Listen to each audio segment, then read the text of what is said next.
خوفناک تجربہ۔ تقریباً 7 سال کے عرصے کے بعد میں اپنے گاؤں میں قدم رکھ رہا تھا۔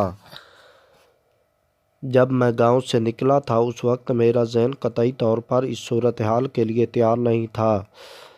میرے لیے سب سے زیادہ دکھ کی بات یہ تھی کہ مجھے اپنے پیارے اور دل عزیز دادا جان سے الگ کیا جا رہا تھا، اور ان کے علاوہ اور بھی ایک وجود تھا جو میرے دل میں جان گزین تھا۔ ہاں، میرے ساتھ اسکول میں پڑھنے والی ہینا، جو میری نظر میں واقعی ہینا تھی، لیکن جب وہ میرے سامنے آتی تھی تو میرے چاروں طرف ایک دل موہ لینے والی خوشبو پھیل جاتی تھی۔ شروع میں اسے اپنا وہم سمجھا تھا، لیکن پھر بعد میں اکثر میرے ساتھ یہی ہوا۔ جب سے یہی میں نے جانا کہ ہینا واقعی ہینا ہے۔ میں 5ویں کلاس میں تھا اور وہ 4تھی کلاس میں پڑھتی تھی۔ عمر کے حساب سے اس سے بات کرنا اور پھر دوستی کی راہ نکالنا اتنا مشکل اور معیوب نہ تھا، لہٰذا تھوڑے ہی عرصے بعد اسکول کے وقفے یا چھٹی میں ہماری کافی بات چیت ہو جاتی تھی۔ اس کا باپ کافی اراضی کا مالک تھا، اچھے کھاتے پیتے لوگ تھے۔ بہرحال یہ دوستی پھر زیادہ عرصے قائم نہ رہ سکی، کیونکہ میرے باپ نے پھر مجھے شہر بھجوا دیا جہاں میری پھوپھی رہتی تھی۔ مقصد یہ تھا کہ وہاں جا کر اچھی تعلیم حاصل کر سکوں۔ میری پھوپھی کا ایک ہی بیٹا تھا جو میرا ہم عمر تھا، چنانچہ میں اسی کے ساتھ شہر کے اسکول میں داخل ہو گیا۔ میرے گھر والے مجھ سے ملنے آتے رہتے تھے اور ہم لوگوں کے لیے گاؤں کی ڈھیر ساری سوغاتیں لے کر آتے تھے۔ میں شکل دیکھنے کو ترسا تو صرف اپنے دادا کی۔ اس کی وجہ یہ کہ وہ گاؤں سے کبھی باہر نہیں نکلے، حالانکہ ان میں عقل و شعور بھی بے پناہ تھا، اور شہر میں ان کے دوست بھی موجود تھے جو اکثر اس سے ملنے گاؤں آتے تھے اور ان کی حویلی میں کئی دن گزار کے جاتے تھے۔ اب یہ دوستی کیسی ہوئی مجھے اس بارے میں کوئی علم نہیں تھا۔ میری معلومات تو یہی تھی کہ دادا نے کبھی گاؤں سے باہر قدم نہیں رکھا تھا۔ بہرحال مجھے اس سے بحث نہیں تھی کہ وہ گاؤں میں رہیں یا شہر میں۔ میرے لیے تو وہ ایسی ہستی تھی کہ میں ہمیشہ ان کی محبت کی گھنی چھاؤں میں رہا کرتا تھا۔ میں انٹر کے سالانہ امتحان سے ابھی فارغ ہی ہوا تھا کہ اچانک ایک دن میرے ابا مجھے لینے کے لیے آ پہنچے۔ میری خوشی کی کوئی انتہا نہ تھی، اور ساتھ ہی ایک عجیب سا احساس بھی دل میں اجاگر تھا، کیونکہ میری واپسی نے پھوپھی کے گھر میں اداسی پھیلا دی تھی۔ ابھی اتنی کیا جلدی تھی بھائی جان؟ پھوپھی بول اٹھی۔ ابھی تو ان دنوں کو فرصت ملی ہے گھومنے پھرنے اور تفریح کرنے کی، اور آپ سکندر کو لینے آن پہنچے۔ ان لوگوں نے تو بہت سارے پروگرام بنا رکھے تھے۔ ہاں بطول، ابا جی نے سر ہلایا۔ تم ٹھیک کہہ رہی ہو، میں مانتا ہوں، لیکن وقت کی نزاکت میں مجھے مجبور کر دیا ہے کہ میں سکندر کو لے کر فوراً ہی گاؤں پہنچ جاؤں۔ کیوں بھائی، ایسی کیا بات ہے؟ پھوپھی بطول نے چونک کر میری ماں کی طرف دیکھا۔ اس کے دادا وہ بولتے بولتے رک گئے، پھر سنبھل کر بولے، میرا مطلب یہ ہے کہ سکندر کے دادا اسے بہت یاد کر رہے ہیں، اس لیے ان کی خاطر ہم لوگ اسے لینے آئے ہیں۔ او، پھوپھی کے چہرے پر تشویش پھیل گئی۔ یہ بات ہے تو پھر میں کسی دن چلی آؤں گی ان کو دیکھنے کے لیے۔ جی ہاں، لیکن آپ لوگ ایک وعدہ کریں۔ کیسا وعدہ؟ میرا ابا جی بولے۔ یہ وعدہ کہ آپ سکندر کو دوبارہ لے کر آئیں گے اور یہ کچھ دنوں کے لیے ہمارے پاس ہی رہے گا۔ بالکل پکا وعدہ، ابا جی مسکرائے۔ جب میں شہر آیا تو اس وقت میری عمر 11 سال تھی، اور اب اپنے گاؤں واپس آتے ہوئے میں جوانی کی حدود میں داخل ہو چکا تھا۔ سب کچھ اتنا الگ لگ رہا تھا کہ اپنی سرزمین کی بات ہی نرالی ہوتی ہے۔ جب ہم لوگ گاؤں میں داخل ہو رہے تھے تو پو پھٹ چکی تھی اور مہکی صبح کی روشنی چاروں طرف پھیل رہی تھی۔ اس اثنا میں لہلاتے ہوئے کھیتوں کے درمیان سے جیسے سورج نکلا ہو، میں تو اس کا منظر میں ہی کھو رہ گیا۔ ابا جی مجھ سے پوچھ رہے تھے، میں وہ بات سن نہیں سکا تھا۔ کیا ہوا سکندر؟ انہوں نے مجھے ٹھونکا دیا۔ کیا شہر یاد آ رہا ہے؟ نہیں ابا جی، میں نے نفی میں سر ہلایا۔ کیا کہہ رہے تھے آپ؟ ہم لوگ بیل گاڑی میں بیٹھے ہوئے تھے۔ بس اسٹینڈ پر اترنے کے بعد آدھے گھنٹے کا سفر بیل گاڑی میں طے کرنا پڑنا تھا۔ میں یہ کہہ رہا تھا کہ تم نے سینکڑوں بار گاؤں چلنے کی ضد کی تھی، لیکن میں نے ٹھان رکھی تھی کہ جب تم 12 کلاس پڑھ نہیں لوگے میں تم کو گاؤں لے کر نہیں جاؤں گا، اور اب اتفاق سے سب کو تمہاری بہت ضرورت ہے، بہت شدید ضرورت ہے۔ میں سمجھا نہیں ابا جی۔ میں نے الجھے ہوئے انداز میں ان کی طرف دیکھا۔ ابھی خود میری سمجھ میں بھی کچھ نہیں آ رہا بیٹا۔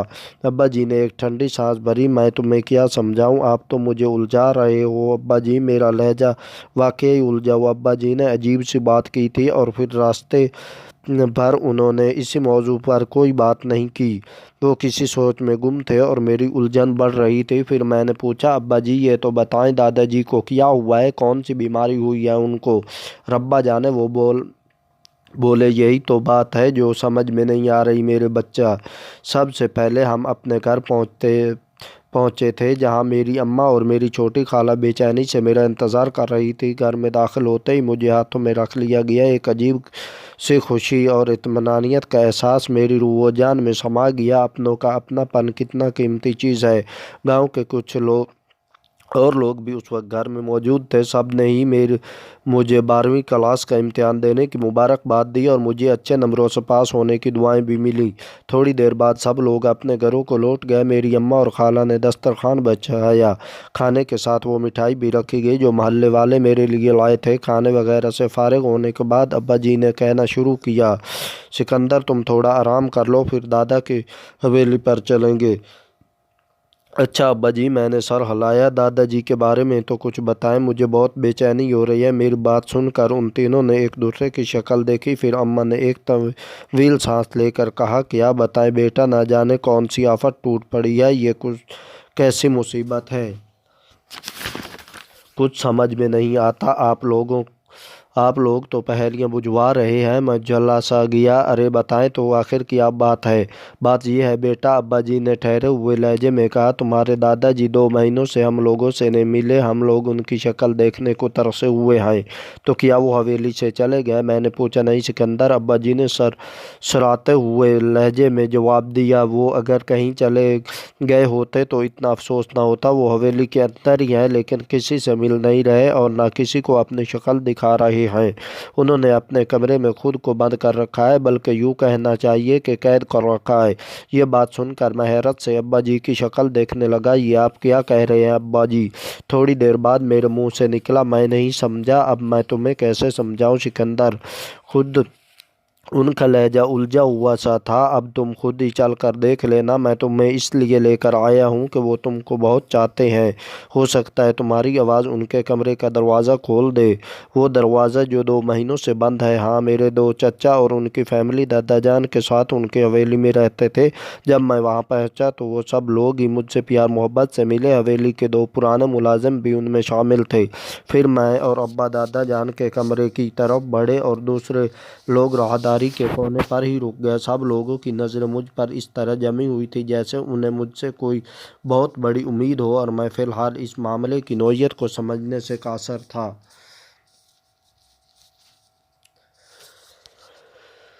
جلد ہی ہم دونوں کمرے کے دروازے پر کھڑے تھے۔ آواز دو سکندر۔ ابا جی، میں نے میرے کان میں سرگوشی کی، تمہاری آواز سن کر یہ دروازہ کھلے گا۔ میں نے ہونکوں کی طرح انہیں دیکھا اور آگے بڑھ کر دستک دی۔ ساتھ ہی میرے منہ سے نکلا، پروات جی۔ میں انہیں اس کے نام سے پکارتا تھا۔ بچپن سے ہی یہ لا یعنی سا نام میری زبان سے چپکا ہوا تھا۔ میں سکندر ہوں، آپ سے ملنے آ گیا ہوں۔ اس وقت دروازے پر آہٹ سے یوں محسوس ہوا جیسے دوسری جناب کو قریب آ گیا ہو۔ ابا جی کے چہرے پر جوش کے آثار پھیل گئے۔ پرودا، میں نے پھر بلند آواز سے پکارا، دروازہ کھولیے۔ نہیں کھول سکتا۔ دروازہ دوسری طرف سے بھرائی ہوئی آواز سنائی دی، میں مجبور ہوں، تم واپس چلے۔ یہ یقیناً میرے دادا کی آواز تھی۔ اس اثنا میں حویلی کے دوسرے لوگ قریب آ چکے تھے۔ کیوں نہیں کھول سکتے پروات جی؟ میری آواز میں اجتہاد تھا۔ کیا مجبوری ہے؟ مجھے بتائیں۔ نہیں بتا سکتا۔ آواز آئی، جاؤ، واپس چلے جاؤ اور بھول جاؤ۔ کتنے عرصے بعد ان کی آواز سنی۔ میرے قریب کھڑے ہوئے چاچا دلاور نے آہستہ سے کہا، سکندر کے آنے سے کم از کم ابا بولے تو کسی نے کچھ نہ کہا۔ پھر میں ہی دوبارہ ان سے مخاطب ہوا تھا، پرودا کھولیں دروازہ۔ نہیں، جھنجھلا کر کہا گیا، اب یہ دروازہ میرے مرنے کے بعد ہی کھلے گا۔ جاؤ، بھاگو یہاں سے۔ اس کے بعد دادا جی نے خاموشی اختیار کر لی تھی۔ میں کافی دیر تک اپنی کوششوں میں لگا رہا۔ وہ دروازہ نہ کھلنا تھا نہ کھلا۔ میرے ابا جی اور میرے دونوں چچا بیٹھک والے کمرے میں آ کر بیٹھ گئے۔ تھوڑی ہی دیر گزری تھی کہ حویلی کے دونوں ملازم چائے وغیرہ لے کر آ گئے۔ ان کے جانے کے بعد میں نے کھنکار کر گویا ہوا، یہ معاملہ کب سے ہے؟ میرا مطلب ہے کہ دادا جان نے کب سے یہ اسرار روپوشی اختیار کر رکھی ہے؟ روپوشی بڑے چچا، جن کا نام ایوب تھا، میری طرف حیرت سے دیکھ کر بڑبڑائی۔ یہ نام تو تم نے خوب دیا ہے۔ ہاں، یہ ان کی روپوشی ہی کہلائے گی۔ بات یہ ہے کہ سکندر بیٹا، چچا دلاور نے بات کا آغاز کیا، تم کو تو معلوم ہے کہ ان کی شروع سے ہی عادت ہے کہ وہ حویلی میں ہی رہا کرتے ہیں۔ جو ان سے ملنا چاہتا ہے اسی حویلی میں آنا پڑتا ہے۔ ہم نے کبھی نہیں دیکھا کہ وہ خود کسی سے ملنے گئے ہوں یا کہیں پر گئے ہوں۔ وہ تمہارے لیے بہت تڑپتے تھے، تم کو یاد کرتے تھے، لیکن کبھی تم سے ملنے کے لیے نہیں آئے۔ البتہ ان سے ملنے کے لیے بہت سے لوگ آتے تھے اور انہی کو ملنے والوں میں ایک شخص تھا۔ وہ اتنا کہہ کر وہ خاموش ہو گیا۔ میں بے چینی سے ان کی طرف دیکھ رہا تھا۔ ان کی ادھوری بات نے عجیب سا تاثر قائم کر دیا۔ جب وہ چپ ہی رہے تو بالآخر میں نے انہیں ٹوکا، آپ بولتے بولتے رک کیوں گئے؟ کس شخص کی بات کر رہے تھے آپ؟ اسے ہم لوگ بھی نہیں جانتے۔ ابا جی طویل سانس لے کر بول پڑے۔ وہ کافی عرصے سے ان کے پاس آ رہا تھا۔ وہ زیادہ تر رات کے وقت آیا کرتا تھا، اور اس کی واپسی کب ہوتی تھی، وہ کہاں سے آتا تھا، کہاں جاتا تھا، ہم لوگوں کو اس کے بارے میں کچھ معلوم نہیں تھا۔ البتہ ہم لوگوں نے اس کے لیے کوئی اچھا اثر دل نہیں رکھا۔ اس کی شکل دیکھ کر ایسا لگتا تھا جیسے وہ کوئی خبیث شیطان ہو۔ وہ تھا کون؟ میں نے پوچھا۔ اس کی رنگت کالی سیاہ تھی۔ وہ کانوں میں کسی دھات کی بالیاں پہنتا تھا، اور جب آتا تھا تو ابا گویا اس کے آگے بچھ جاتے تھے۔ وہ بہت لہک راج سے ملتا۔ کیا آپ لوگوں نے کبھی اس سے بات کی اور اسے آنے سے ٹوکا؟ توبہ کرو! چچا دلاور نے کانوں کو ہاتھ لگایا۔ ہماری کیا مجال سے ان سے ملنے والوں سے کچھ کہہ سکیں یا انہیں روک سکیں؟ کیا اب وہ شخص آتا ہے؟ میں نے پوچھا۔ نہیں، ابا جی بولے، میرے خیال سے جس دن سے ابا نے خود کو کمرے میں بند کیا ہے اسی دن سے وہ بھی دکھائی نہیں دیا۔ ہاں، اسی دن سے۔ آہو! میرے منہ سے نکلا۔ تھوڑی دیر خاموشی رہی، پھر میں نے ہی اس سکوت کو توڑا تھا۔ اس کا مطلب یہ ہے کہ اس آدمی نے کوئی گڑبڑ کی ہے؟ آپ لوگوں نے اسے ڈھونڈا نہیں؟ بہت تلاش کیا، ابا جی بولے، دوسرے گاؤں اور گوٹھوں میں بھی دیکھا، مگر وہ نہ ملا۔ میں سوچ میں ڈوب گیا، پھر بولا، اب اس مسئلے کا حل تو یہ ہے کہ دادا جی کے کمرے کا دروازہ توڑ دیا جائے۔ یہ تم کیا کہہ رہے ہو؟ ابا جی نے مجھے گھورا۔ پڑھے لکھے ہونے کا یہ مطلب تو نہیں کہ بڑوں کے ادب کا لحاظ ہی ختم ہو جائے؟ اب کچھ نہ کچھ تو کرنا ہی پڑے گا ابا جی۔ میں جلدی سے بولا، ظاہر ہے اس طرح کب تک یہ گاڑی چلے گی؟ تم پڑھے لکھے ہو، ذہین ہو۔ ایوب چچا نے نرم لہجے میں کہا، کوئی ایسا حل بتاؤ کہ سانپ بھی مر جائے اور لاٹھی بھی نہ ٹوٹے۔ یہ سن کر میں سوچ میں پڑ گیا۔ میرے کندھوں پر ذمہ داری ڈال دی گئی تھی، اس پر مجھے پورا اترنا تھا۔ دفعتاً ایک خیال میرے ذہن میں کودنے کی طرح لپکا اور تقریباً اچھل کر بولا، دادا جی کھانا وغیرہ کیا کھاتے ہیں؟ ظاہر ہے وہ خود تو باہر نہیں آتے۔ سب نے غور سے مجھے دیکھا۔ پھر چچا دلاور بولے، روشن دان پر ان کے کھانے کی ٹرے رکھ دی جاتی ہے اور پھر دوسرے دن اسی جگہ پر وہ ٹرے خالی ملتی ہے، اور یہ حکم انہوں نے ہی دے رکھا ہے کہ ان کا کھانا روشن دان پر ہی رکھ دیا جائے۔ میں سوچ میں گم تھا۔ روشن دان کافی بڑا ہے؟ ٹھیک ہے، میری جسامت ایسی ہے کہ میں روشن دان سے اندر جا سکتا ہوں۔ کیا مطلب ہے؟ وہ یک زبان ہو کر بولے۔ میرا اندازہ ڈرامائی سے تھا۔ روشن دان کے ذریعے ان کے کمرے کے اندر جاؤں گا، اور اب یہ بات ڈن ہے۔ ہاں، شام کے وقت حویلی کے ملازم نے دیوار سے سیڑھی لگا کر روشن دان پر کھانے کی ٹرے رکھ دی۔ اپنی نوعیت کا یہ عجیب ترین معاملہ تھا۔ میں ابا جی وغیرہ سے شکوہ بھی کیا کہ مجھے اس بارے میں پہلے کیوں نہیں بتایا گیا۔ میرا ابا جی نے کہا، بیٹا تمہارے امتحان ہونے والے تھے، تمہاری تعلیم میں حرج ہوتا، اب ہم تمہیں لے کر تو آ گئے۔ ہمیں پوری امید تھی کہ تمہاری آواز سن کر وہ دروازہ کھل جائے گا، مگر افسوس انہوں نے تمہاری آواز پر بھی دروازہ نہیں کھولا۔ اب مجھے رات کا انتظار تھا، لیکن اس سے پہلے مجھے اپنی محبت سے بھی تو ملنا تھا۔ ہاں، مجھے ہے نا کی یاد شدت سے ستا رہی تھی۔ شام کے وقت ایک بار پھر میں نے دادا جی سے کمرے کا دروازہ کھلوانے کی ناکام کوشش کی اور پھر تھک ہار کر باہر نکل آیا۔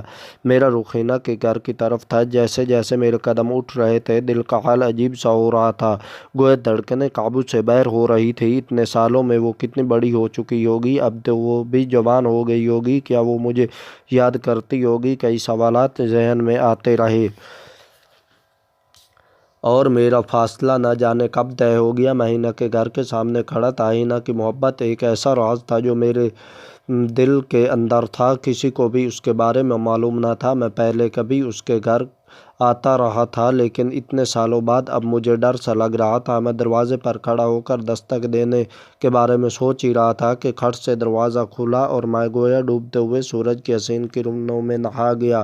مجھے یوں لگا جیسے خوابوں کی کوئی پری میرے سامنے کھڑی ہو، وہ بھی یک ٹک حیرت سے مجھے گھور رہی تھی۔ اس کے چوڑیوں کی سے بھرے خوبصورت اور سبک ہاتھوں میں پانی کا مٹکا دبا ہوا تھا۔ کس سے ملنا ہے بابو جی؟ اس نے پوچھا۔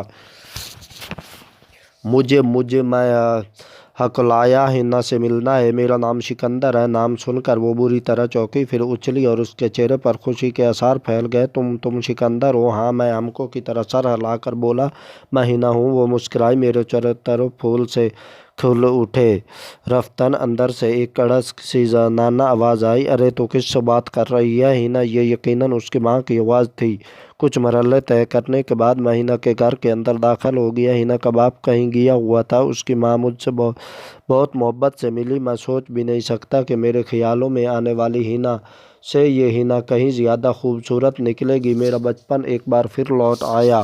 رات کے وقت جب حویلی تاریکی میں ڈوبی ہوئی تھی اور چاروں طرف خاموشی چھائی ہوئی، خاموشی اور سناٹے کا پہرا تھا، اس وقت میں دادا جی کے کمرے کی دروازے میں بنے ہوئے روشن دان پر چڑھ رہا تھا۔ میں نہایت خاموشی اور ایستگی سے اپنے کام میں مصروف تھا۔ میرے ابا جی اور چاچا لوگ بھی میرے قریب ہی تھے اور اس کام میں میرے ساتھ تو نہ تھے، البتہ اس کام میں عین ان کی مرضی شامل تھی۔ میرے پاس ٹارچ بھی تھی اور ایک طویل اور مضبوط رسی کا سرا بھی میرے کمر سے بندھا ہوا تھا، جس کا دوسرا سرا ان لوگوں کے پاس تھا، کیونکہ ظاہر ہے کہ اس طرف سے تو میرے اوپر جانے کے لیے سیڑھی موجود تھی، لیکن دوسری جانب مجھے یقیناً کسی ٹھوس سہارے کی ضرورت تھی۔ کس قسم کی آواز پیدا کیے بغیر کمرے میں اترنے کے لیے کافی وقت صرف ہو رہا تھا۔ یہ سب کچھ بہت صبر آزما تھا۔ اس وقت میرا دل بھی تیزی سے دھڑک رہا تھا۔ دادا جی کا اس طرح خود کو پوشیدہ رکھنا اور ایک بند کمرے میں خود کو محدود کر لینے کا عمل کافی پر اسرار تھا۔ آخر انہوں نے ایسا کیوں کیا؟ کیا وجہ ہو سکتی ہے؟ ان سوالوں کے ساتھ میں خود بھی اس وقت اندھیرے میں تھا۔ روشن دان سے گزرنے کے بعد میں نے رسی کو جھٹکا دیا، فوراً ہی رسی تن گئی۔ اب میں نے خدا کا نام لیا اور خود کو دوسری جانب آہستہ سے دھکیل دیا۔ مجھے ایک زوردار وقتی جھٹکا لگا، لیکن پھر فوراً میں سنبھل چکا تھا۔ رسی آہستہ آہستہ ڈھیلی ہوتی رہی اور پھر بالآخر میرے پیروں نے فرش کو چھو لیا۔ میں نے ایک بار پھر رسی کو جھٹکا دیا۔ کمرے میں گپ اندھیرا تھا، البتہ چھت پر لگا ہوا پنکھا ضرور چل رہا تھا۔ اس کی بدولت مجھ سے سر زد ہونے والا تھوڑا بہت شور اس کی آواز میں دب گیا تھا۔ اب میں نے رسی کھول دی اور اندھیرے میں آنکھیں پھاڑنے لگا۔ دل اب بھی دھک دھک کیے جا رہا تھا۔ کس بارے میں سوچنا آسان ہے، لیکن جب بندہ اس عمل سے گزر رہا ہوتا ہے تو اپنے احساسات کا وہی ترجمان ہو سکتا ہے۔ میرے خیال میں یہ سب کچھ زندگی بھر نہیں بھول سکتا۔ اب پتہ نہیں آگے کیا ہوتا ہے۔ میں چند قدم آگے بڑھا۔ پرواد! میں نے آواز لگائی۔ پرواد! کوئی جواب نہ ملا۔ میں نے جیب سے ٹارچ نکالی اور جھٹ سے جلا دی۔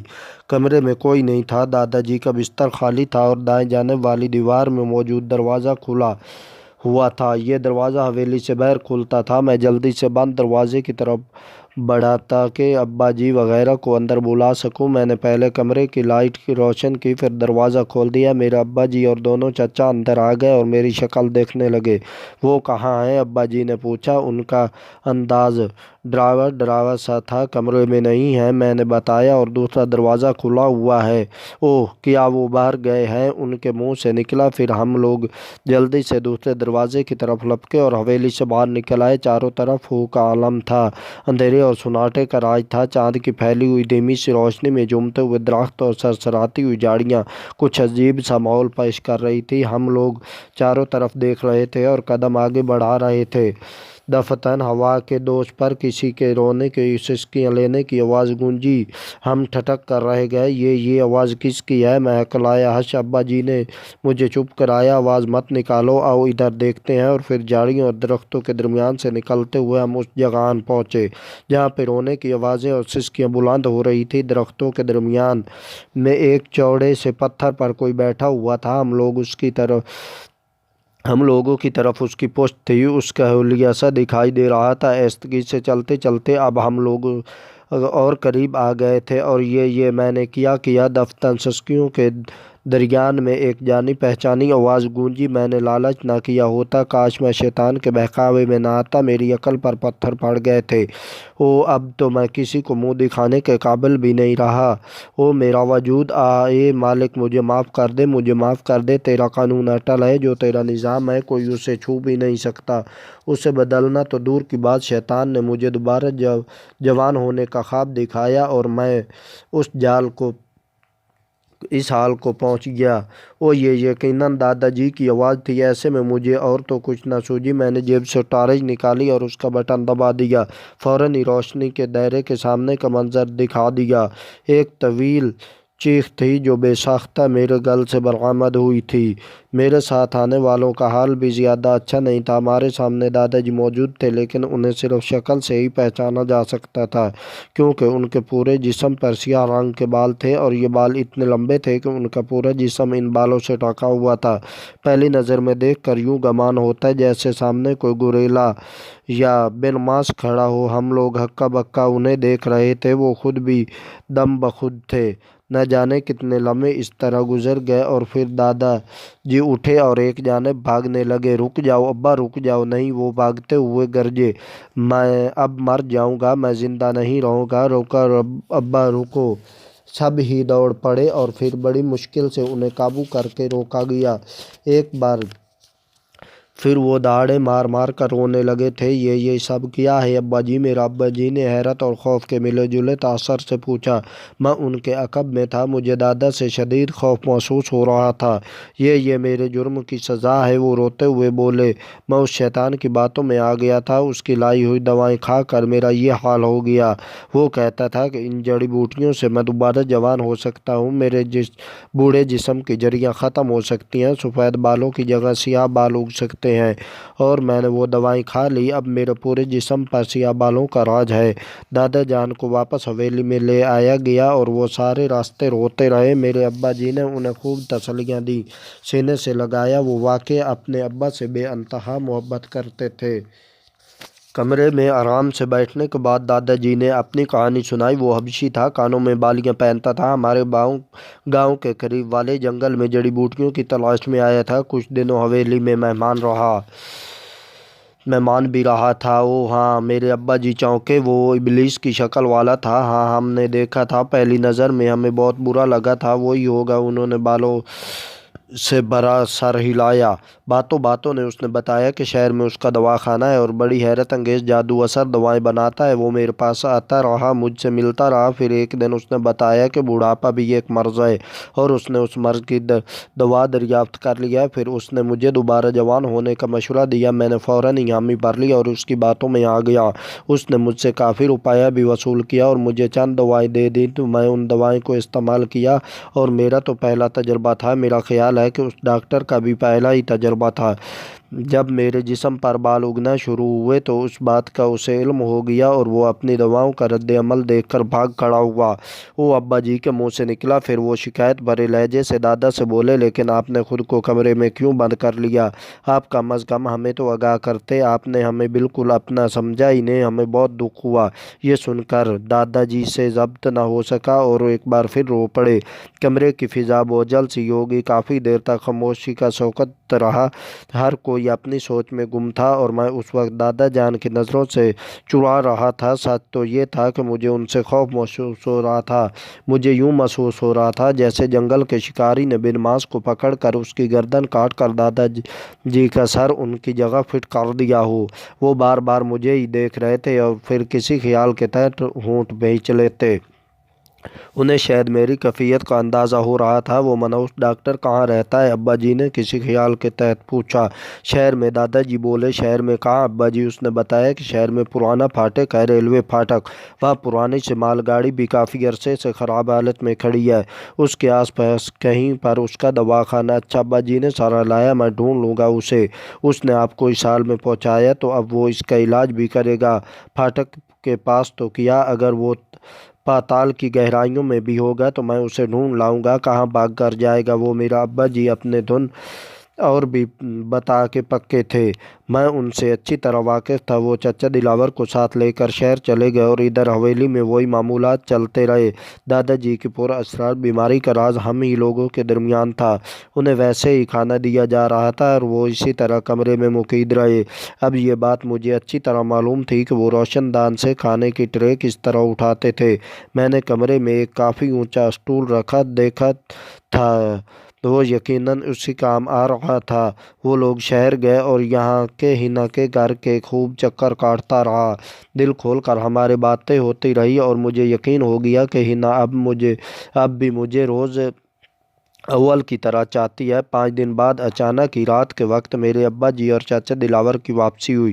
ان کے ہمراہ ایک اور عجیب سی شخصیت بھی تھی۔ یہ ایک کالا بھجنگ انسان تھا جس کے کانوں میں بڑی بڑی بالیاں موجود تھیں۔ وہ سر کے بالوں سے قطعی محروم تھا۔ مجھے بعد میں معلوم ہوا کہ اس کا نام باشو تھا۔ یہ وہی شخص تھا جس نے میرے دادا جی کو اس حال تک پہنچا دیا۔ ابا جی اسے ڈھونڈ لائے تھے اور اس کے چہرے پر ہوائیاں اڑ رہی تھیں جیسے کسی بھی لمحے اس کی روح قبض کر لی جائے۔ اس کے ہاتھوں میں ایک چھوٹا سا صندوق تھا جس میں مختلف قسم کی دوائیاں اور جڑی بوٹیاں موجود تھیں۔ اسے دادا جی کے کمرے میں لے جایا گیا۔ وہ اسے دیکھ کر پھٹ پڑے اور اس کے منہ سے مغالطات کا طوفان امڈانے لگا۔ مجھے اپنی غلطی کا احساس ہے۔ باشو کی آواز سے منمائی ہوئی سی تھی۔ یہی وجہ ہے کہ اب میں اپنے سر کے بالوں سے محروم ہوں۔ اب میرے سر پر کبھی بال نہیں اگ پائیں گے اور یہ بھی آپ ہی کی وجہ ہے۔ آپ ہی کی وجہ سے ہوا ہے۔ میری غفلت اور غلطی کی وجہ سے آپ کا یہ حال ہوا ہے۔ چنانچہ میں یہاں سے جانے کے بعد مختلف تجربے کرتا رہا کہ آپ کو اس مصیبت سے نجات دلا سکوں۔ میں چند روز میں ہی خود ہی آپ کے پاس حاضر ہو جاتا کہ یہ لوگ آ گئے۔ اس کا اشارہ میرے ابا جی اور چچا دلاور کی طرف تھا۔ پھر اس نے صندوق کھول کر چند دوائیں نکالیں اور سامنے رکھ دیں۔ اب یہ دوائیں استعمال کریں، 1 ہفتے کے اندر ہی آپ اپنی اصلی حالت میں آ جائیں گے۔ اس نے بتایا۔ بوڑھا ہی رہوں گا؟ دادا جی نے بے ساختہ پوچھا۔ جی، باشو نے سر ہلائے۔ یہ سن کر دادا جی کے چہرے پر مایوسی کے آثار پھیل گئے۔ میں نے بڑی مشکل سے اپنی ہنسی ضبط کی تھی۔ انسان بھی کیا شے ہے، اس چیز کی تمنا کرتا ہے جو اس کے دسترس سے باہر ہوتی ہے۔ پھر 1 ہفتے بعد دادا جی واقعی اپنی اصلی حالت میں آ گئے۔ باشو نے بتایا تھا کہ وہ نت نئے تجربات کرتا رہتا ہے اور انسان کے دوبارہ جوان ہونے کی نسخہ کئی سالوں سے اس کے پاس تھا، لیکن پہلا تجربہ اس نے دادا جی پر ہی کیا تھا۔ دوا کے اجزاء بہت قیمتی تھے، اس لیے اس نے دادا جی سے ٹھیک ٹھاک رقم ایٹھی تھی، لیکن دوا کی تیاری میں قدرتی طور پر کوئی کمی رہ گئی تھی۔ چنانچہ باشو کا یہ پہلا تجربہ تھا، اس کا آخری تجربہ ثابت ہوا۔ دادا جی پردے سے نکل آئے تھے۔ میرے ابا اور چاچا لوگوں نے اس کی صحت یابی کی خوشی میں گاؤں کے لوگوں کی دعوت دے ڈالی۔